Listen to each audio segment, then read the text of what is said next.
Hello everyone, this is Kaijusaurus G2K, and today I have a video sharing my thoughts on this semi-controversial discussion on whether or not the three classic Toho Kaiju, Rodan, Mothra, and King Ghidorah were underused in King of the Monsters. Mind you that this isn't me saying I hate the legendary version of these characters. I really respect and appreciate the creative choices and designs behind the Titans. I believe director Michael Dougherty and the creative team behind King of the Monsters did their all when revamping the classic Toho trio to modern cinema, while also staying true to the spirit of the originals. Though that doesn't mean that they're flawless in design, and their roles in the story may have been downplayed and didn't quite live up to the full potential. So with that said, we're going to talk about this divisive topic right now. We're going to start off with the fire demon himself, Rodan. On just a design level, I think he's the closest of the three Titans that's near perfect in design. I love that they took the wings of a vulture and the hasty fire Rodan and merged it into one creature that's both fiery and ferocious, which is another thing I really like. I like how they capture the personality of the Titans through the elements they represent. Rodan is volcanic, Mothra is bioluminescent, Ghidorah is electrical, and Godzilla is nuclear. While I wouldn't have mind a more scientifically accurate approach to Rodan, this is still a great design for the character. But I'm not here to talk about his design. I'm here to say that Rodan felt like a last-minute addition to King of the Monsters and doesn't really feel like he contributes to the plot aside from world building and completing the roster of the Big Four. First of all, notice the first scene Rodan appears. He erupts out of the volcano, which is actually really neat homage to his 1956 debut film. This scene is a thrilling, tense, and fast-paced scene that shows Rodan's capabilities, such as taking out the fighter jets, flying at supersonic speeds, which causes winds that demolishes an entire small town, and is able to pick up pace with the USS Argo. While I can talk about all the technical things that are wrong about the scene, such as the cinematography, the oversaturated orange-red color grading, and not caring about the human cast inside the USS Argo, this sequence is arguably the largest scene with Rodan in it. But once Rodan fights Ghidorah, he gradually becomes less and less prominent in screen time. His role is reduced to just a few minutes of screen time. He gets beaten by Ghidorah, becomes a servant for a little bit, fights Mothra in Boston only to get stabbed by her, and lays there in the ground for a couple minutes until he becomes Godzilla's servant. All of that happens in just 3 to 4 minutes of when Rodan is actually on screen, which honestly feels like a waste of a great character.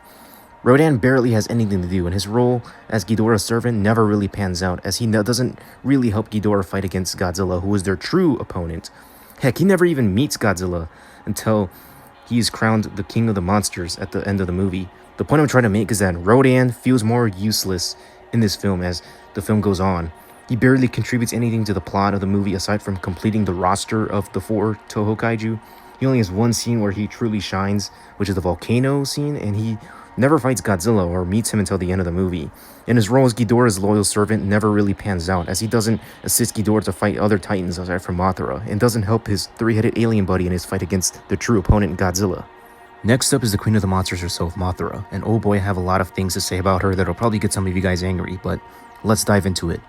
I've come to really dislike her design. In my opinion, her body and abdomen is way too small, her arms and legs barely resemble insect legs, and her head is a little too small.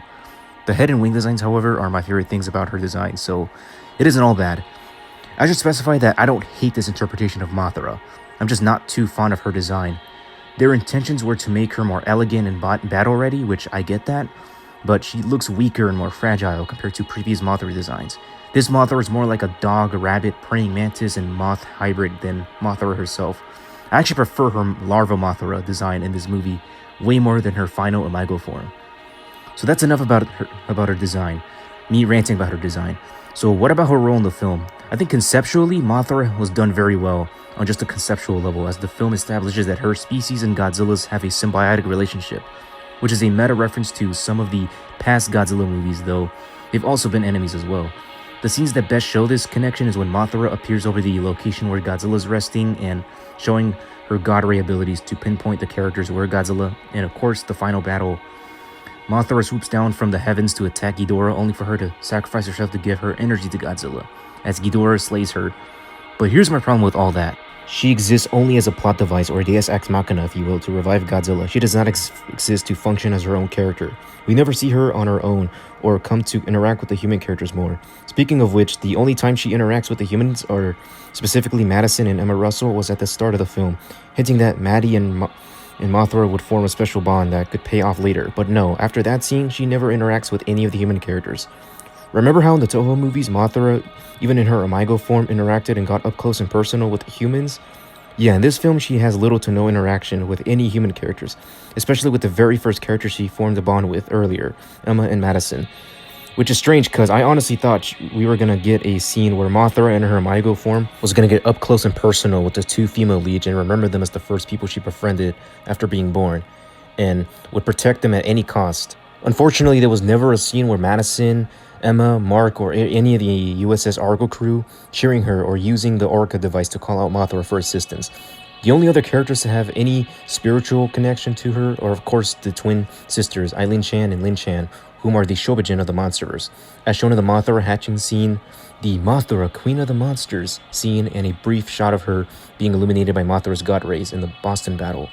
Aside from those scenes, their spiritual and symbiotic relationship isn't really developed or further explored, aside from it just being there to remind us of what the Toho films also did, but those films did it way better than what King of the Monsters did. It also doesn't help that her limited screen time and the film's pacing didn't really allow for all this to develop properly. So in conclusion, I do really feel like Mothra was underused in King of the Monsters.